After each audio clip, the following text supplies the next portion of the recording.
The Immigrant and Refugee Women's Program helps refugee women and men gain independence and reduce isolation after settling in St. Louis. Joining us today is Executive Director Julie Fox and Program Coordinator Sarah Paradoski.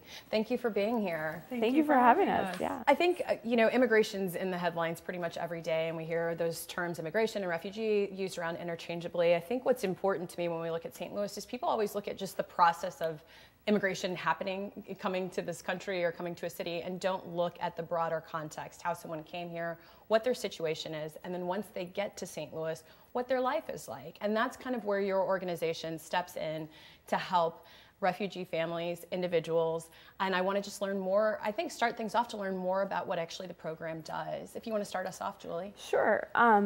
What I always remind people is that think about if you were going to go to another country and you didn't know the language and you just were plopped down there and everybody left you, and that's it. That's kind of the people we serve. We serve those who are most isolated, who don't have the ability to go out of their homes because of childcare, because of lots of isolating barriers. Yeah, sure. Trauma maybe, and they don't know how to even navigate the community as a whole. And so what we do is we send a teacher into their homes to teach them English.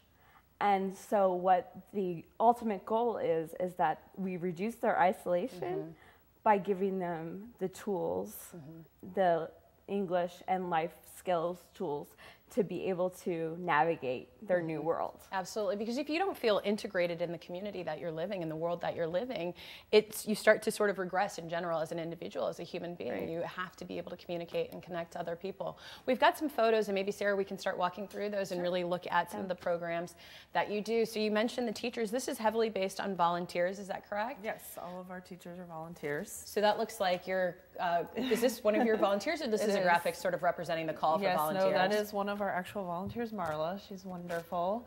So that was at our volunteer appreciation event. She was just talking a little bit about her experience. That's at our trivia night. So we have fundraisers. We raise funds through foundations. We don't have any state or federal funding, and also events and individual donations. So we have fundraisers like trivia night. That's two of our a student and her teacher that have had a long and great relationship, and the student, she is very good with her English now, has learned a lot. This is one of our volunteers who's a sister, and she's teaching, the student is from Palestine, so they worked together for a few years. That's one of our students from Afghanistan when she got her citizenship, and she and her teacher have been together for a while and also have just very good relationship that they have, and they've been through a lot together, and she's come a really long way. She had never been to school before, actually. So she was lacking those resources and access to education. She was home with children, and it was her first time to learn and become literate in any language. So our students have different challenges and different needs, but all of them have the goal to be able to help themselves, help their children, and participate in the community. Well, thank you. That's great for sharing that. And I think since the last time you were here a few years ago, and you've grown a lot since then. And correct me if I'm wrong, you've got a wait list currently of 200 potential clients who are waiting for services from you. So the need for volunteers is really high. Is that right, Julie? Yes. We have over 200, and we get referrals on a daily basis.